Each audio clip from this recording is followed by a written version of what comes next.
And now on Radio 4, another return of the legendary Count Arthur Strong. Throughout his long and distinguished show business career, spanning 4 decades and 10, Count Arthur has entertained audiences as varied as prime ministers at their house. A doyen of light entertainment, he is now often sought out as an after-dinner speaker and raconteur, regaling audiences with tales of stars like Anita Harris. Join him now for this week's instalment of Count Arthur Strong's Radio Show.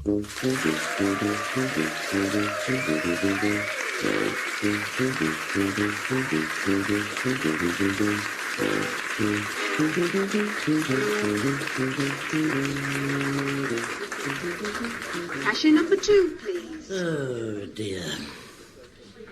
Oh, dear me. Just look at those windows. They've not seen a cloth, those haven't. Chamois leather. I don't suppose they have chamois leathers anymore, do they? No, it'll be a J cloth now, won't it? J cloth, T junction, U bend, H bomb. Oh, it gets on your nerves, doesn't it, the alphabet?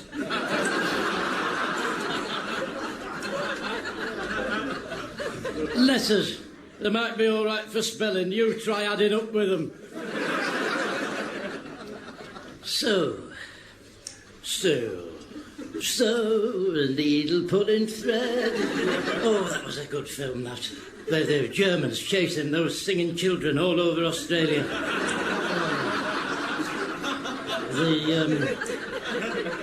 The Von Helsing family.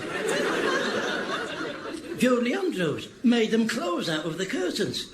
I don't know why she would do that. They're a well-to-do family. And anyway, it would be a foolish economy because she'd have to replace the curtains because of the blackouts. Hey, it's not cheap, curtaining. There was another singing nun, wasn't there? She had electrical guitar. Oh, right racket she made. You could hardly hear yourself think when she was on. Sister something she called herself. Sister Sledge. That's right. Sister Sledge, the singing nun.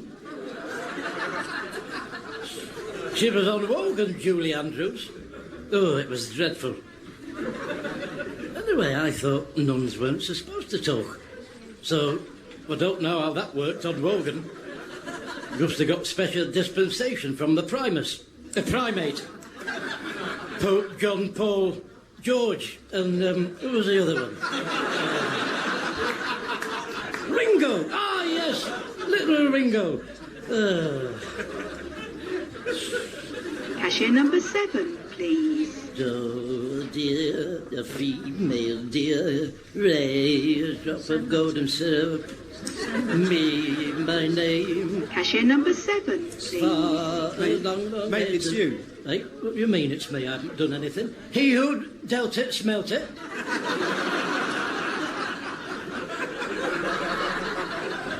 It's your turn, you're next.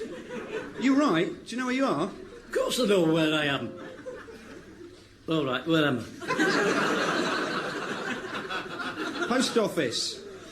Cashier number 7, please. Correct, the post office. I have to go now, they're expecting me. Goodbye. Good morning, what can I do for you? You can reorganise your queuing procedure for a start. Booth number 4, please. Booth number 1, please. Booth number 3, please. It's like the Battle of Britain out there. No one's a clue what to do. It's all for one and one for everyone, all for themselves. and the devil take the Hindenburg, the hindmost. Good luck to the poor beggar that gets in its way. I'm very sorry. I'll mention it to my manager. Yes, well, just make sure you do. I'm not just anyone you're keeping waiting. I have a personality. I am a personality. And we personality people usually go right to the front of queues. It's an unspoken thing. We have an unofficial arrangement, if you like. It's only because I don't agree with all that I find myself in this invidious position. I'm doing my cookery show on the cable vision this afternoon.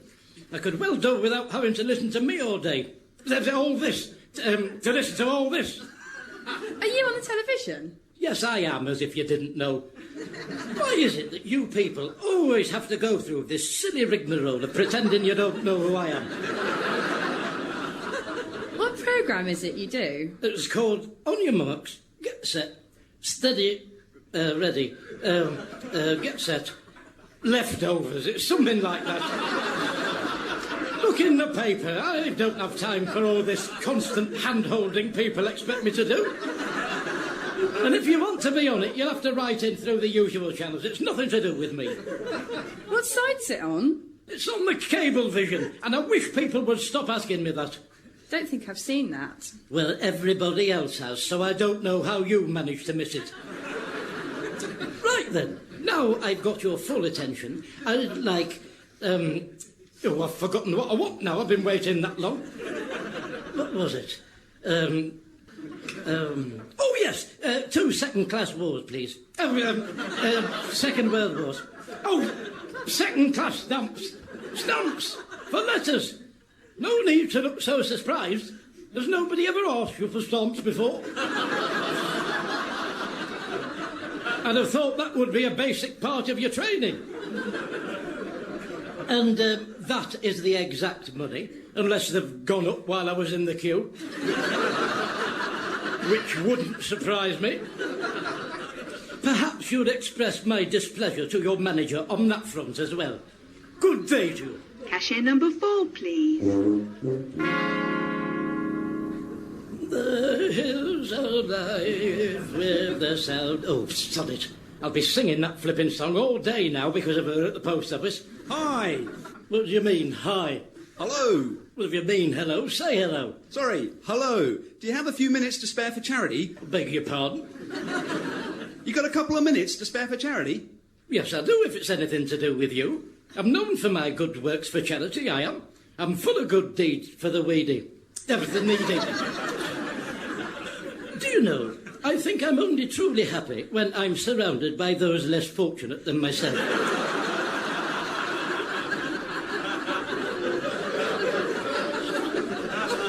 But I'm not one of those people that goes round blowing my own trumpet up myself about it. I tend to leave that to the musicians.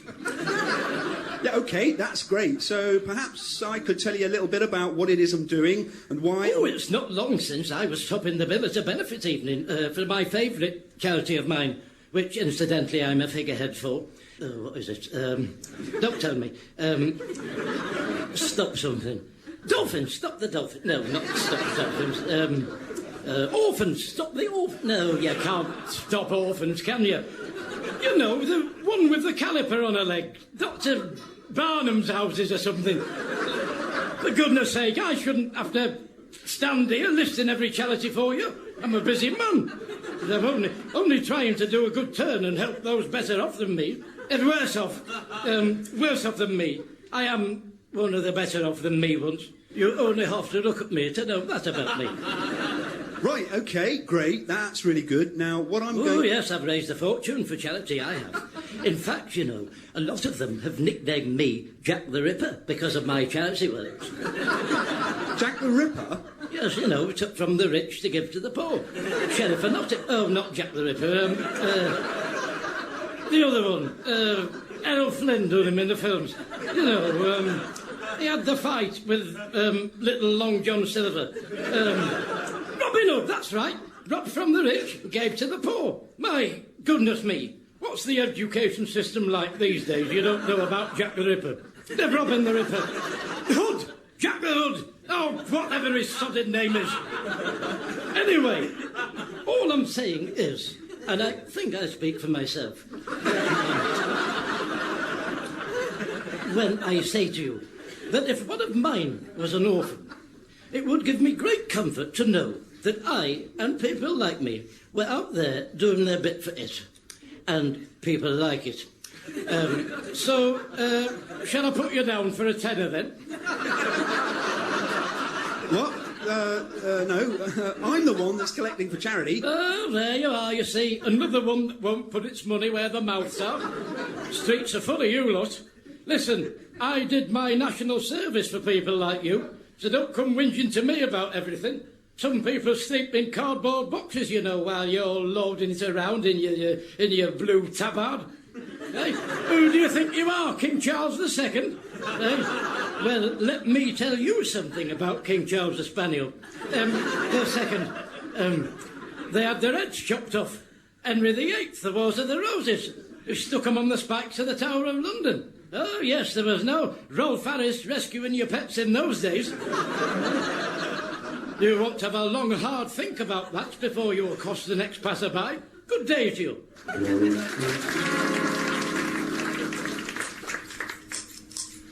Hey, how's that then? Oh, you've shaved years off the back of my head. Oh, you've really superseded yourself today. Oh, have you got that little shaver thing you used to cut your nose hairs with? Oh, that sort of thing shows up on the telly, you know. Oh, yes, the camera can be a cruel mistress, Jimmy. It's not like when you do the radio. Oh, you could do the radio in any old state. You ought to see some of them. Half of them look as if they don't even bother washing. I tell you, some of the archers haven't been near a flannel since they started on it. I've met one of them, Walter Gabriel. I sat in a car with him. He's dead now. Do my ears need a quick trim as well? I can't see him from here. Well, of course I can't. I mean, if I could, I would be a freak, wouldn't I? The man who can see in his own ear holes. I'd have to be a contortionist. Mind you, Jimmy, I might make a bob or two out of it. You know, when I used to do my Memory Man act I used to do in the Variety Days, there was a contortionist then doing the circuit. Bendy Bob. Oh, yes. Not that he could see in his own ears. His act was, he used to squash himself into a suitcase. And do you know, after the show, he'd get someone to take him on the train as luggage. Oh, yeah. He saved himself a fortune in travelling expenses. Oh, he was doing all right until the great train robbery. Never heard of again. It's like what happened to my dear old dead pal of mine, Wee Billy Bugle and his hoop of flames at the Bradford Alhambra. God rest his soul. I remember his last words. Put me out. I'm on flipping fire. Still he went as he would have wanted, up like a bazooka. They say there's still some bits of him on the ceiling at the Alhambra. They haven't the heart to wipe him off. A long enough ladder. Did I tell you I'm doing my cookery programme on the Cablevision today? Now, how do you get the Cablevision then? Well, have you got a television? No, of course I've got a television. Switch your television on, and it's somewhere on there, I believe. Use your dial. I don't know. What do you think I am? The talking clock? What time is it on then? Well, it's on when we do it. They release it out to people alive. I'm more to do with the artistic side of things, Jimmy. I can't really allow myself to get bogged down with all the minutiae of it all. I'm the cook stroke presenter, not the bottle washer stroke dog's body. I have people to do that for me. There you are. All done. 5 minutes, please. Right. Then I shall do my warm-up. Thank you very much. My vocal warm-up. My vocal warm-up. Many mighty men making much money on the moon chain. Red leather, lorry yellow. Red rudder, lally yellow. Red ladder, Larry, hello!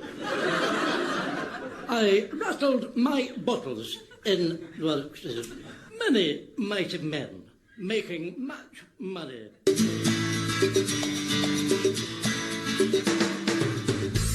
Hello, everybody, and welcome to today's very special edition of the Cookery Show everyone's all been talking about. On your marks, get set, ready, steady, ready, get set, dinner. Oh, it's a stupid, sodded name, whatever it is. In which I get to make some dinner against the clock for a mystery celebrity who's been out shopping with a budget of £3 to spend on a carrier bag full of secret ingredients. unknown to myself as to what it is they are. Yes, it really will be a test of my culinary abilities. Now, as you know, even I don't know who the mystery Stuart will be. Oh, celebrity!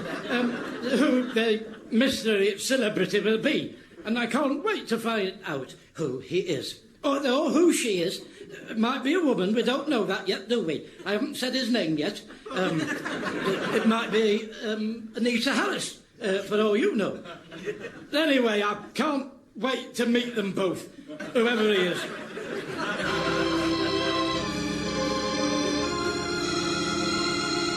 Oh, look, everybody! It's Stuart Unwin from Dad's Army. Yes, indeed. Stuart Unwin, who played the part of Private Pikes Understudy in the wonderful Dad's Army. It's a pleasure to be here. We're delighted to have you. Tell me, a question everybody must ask you.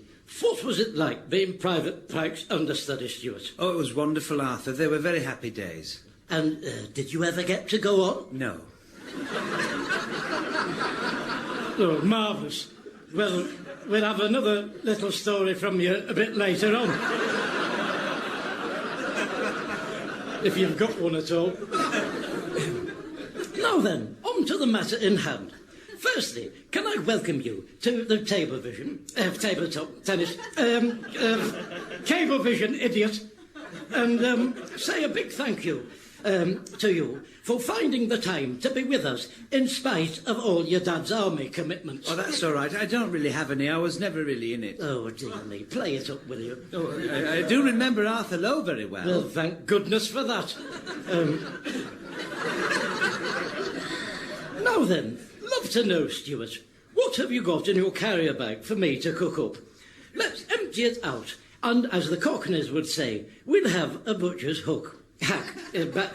Batcher's hack. Hook. Butcher's hack. Oh, hack or hook. It really doesn't make much difference, does it, Stuart? Just tip it out, will you? Let's see what you've got. I haven't got time for all that nonsense. Right. A cabbage, that's good. I've got an idea for that already. Thinking on my feet. I might boil it up in some hot water. With plenty of salt, maybe. What else have you got in there? A packet of ginger nuts. Right, I'm thinking melange of ginger nuts on a bed of boiled cabbage. What else is there? Half a bottle of vodka. A packet of odour eaters and some chewing gum. I can't make any dinner out of that load of rubbish, you lunatic. What are you playing at? That isn't my carrier bag. What do you mean it isn't your carrier? Oh, it's mine, is that? That's my bit of shopping. Who's put that there? This is what I got. I don't know what's gone on there. Come on then, tip it out. Don't just stand there with your mouth open, catching flies. Right, what's this? A big bag of oven chips. One chicken leg, cooked. What's that? A tin with a treacle pudding in it. Oh, I don't think you quite understood the brief, did you, Stuart, you idiot? Well, you said to make it easy. The chips are done in 7 minutes. Yes, but there's easy and there's just stupid. And anyway, I didn't say anything about what to get. There was no collusion there. Or if there was, it's all on your part, the colluding. So don't come that on the live television. You're supposed to get me something I can be creative with, like eggs, or aubergines, or the broccoli. Something I can make something interesting and exotic out of, like onion bunges or salmonoses or something. That sort of stuff. You've made a right spectacle of yourself. Now, just, look, listen, forget the dinner, just forget it. We'll get a takeaway in.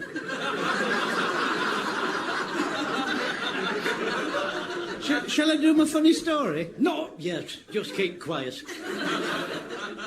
Right, we've cooked our lovely takeaway. And what we need now is to pick the perfect wine to go with it, to drink with it. Now, those of you who tune in on a Sunday to my religious affairs discussion thing I do will know that I am, in my spare time, a part-time lay preacher for my sins. And through all that, a position I hold, which I'm very proud and privileged to do so, is that of Honorary Chief Communion Wine Taster for the East Anglia Church of a Lady, something like that. And what I'd like to demonstrate to you is just how sophisticated my palate, or as I sometimes call it, at wine tastings we have at the church, for a joke, my Pontius palate. He's the one that fiddled while Rome burnt in your Bibles. Just how sophisticated my Pontius palate has become. So what we're going to do now is one of those wine tastings that blind people are always going on about. One of those blind wine tastings that people are always going on about. I've got a funny story about wine. I was in a vineyard in France many years after Dad's army had finished, and I was buying some wine, and the person in front of me, who I could only see the back of... Oh, I've not got to that bit yet. Dear me, I know this is going out alive, but really, they're going to have to edit out some of your bits first, live or not. Drifting on like an old fool. You haven't a clue about television, have you? With your constant erroneous interjections. You're like a thorn in my side, you are. Androcles in my loin, all over again. Now, this is where I part company with most of the other wine tasters you'd have heard of. Gilly, Oliver Reed, etc. My first rule in my wine tasting rule book is never, ever spit any of it out. Never, ever. Just to waste a good drink. In my opinion, whoever would tell you to do that is not a proper drinker. And frankly, Stuart, on top of everything else, it looks disgusting. So please stop it. If you spit on a bus, you can be fined. And they've every right to. It's filthy. Makes my blood boil. You stand waiting for one for hours, and then three who turn up at once, covered in spittle.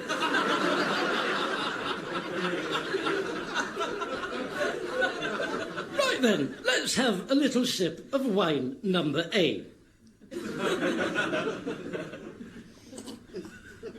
Ooh, I like that one.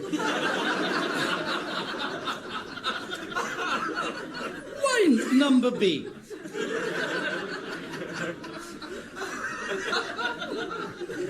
Ooh, that's nice as well.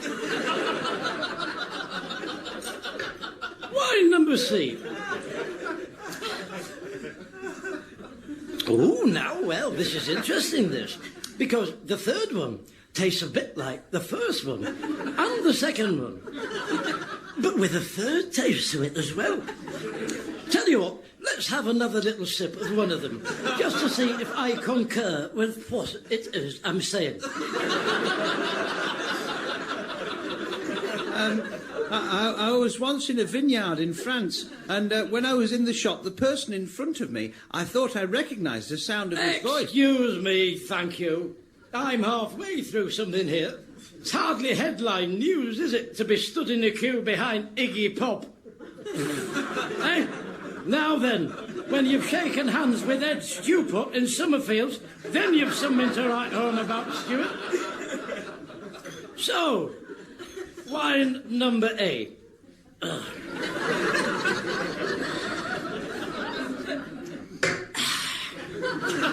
Ooh, definitely. Oh, it is a good drop of splosh, is that? Just so much more easier on the back of the Pontius. Let's have another sip of something. It's just so very important to me that we have just the right communion wine for our Last Supper slap-up takeaway we'll be sending out for in a minute. Here, you can do your story now whilst I have another drink to make my mind up definite. Once and for all again, what it is the best drop of drink on behalf of the consumers. Here we are, down the hatch. Look out, Tom, here it comes. I was in the vineyard in France, and, well, I was in the shop at the end, and I thought I'd recognise the voice of the man in front. Auntie Mary had a canary up the leg of us, Rose. Come on. Oh, cheer up, Stuart. You look like a wet fish. Look like a bit of finny haddock. I know the flippin' musicals, I do. How to fondle a woman. Da, da, da, said the wise old man. That's from that film, Richard Harris. Who's your father? Who's your father? Who's your father, referee? You have got one, you're a bastard. I'm afraid we seem to be experiencing some technical difficulties. Please bear with us and we'll try and sort it out. In the meantime, some music.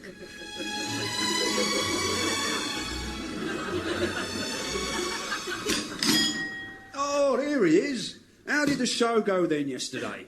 I don't think I'll be doing another one, Wilf. Not one of them's a clue what's going on. That dozy idiot, Stuart Unwin. He only came in with chicken and chips already cooked.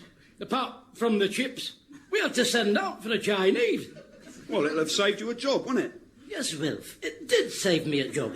But it goes right against the spirit of the programme, sending out for the Chinese.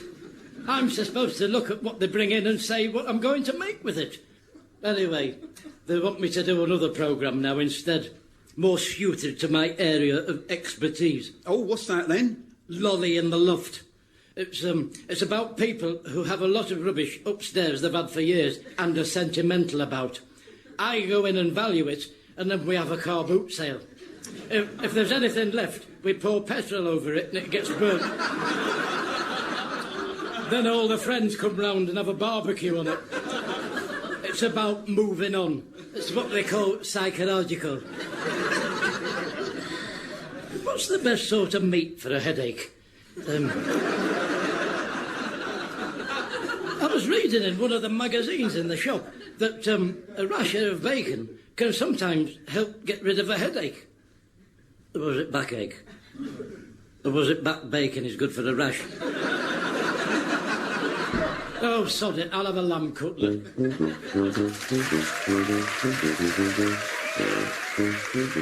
Appearing with Count Arthur Strong were Joanna Neary, Alastair Kerr and Dave Mountfield. The script was written by Steve Delaney and edited by Graham Duff. Count Arthur Strong's radio show was recorded live at Comedia Brighton, is produced by John Leonard and Mark Ratcliffe, and is a joint Comedia Entertainment and Smooth Operations production.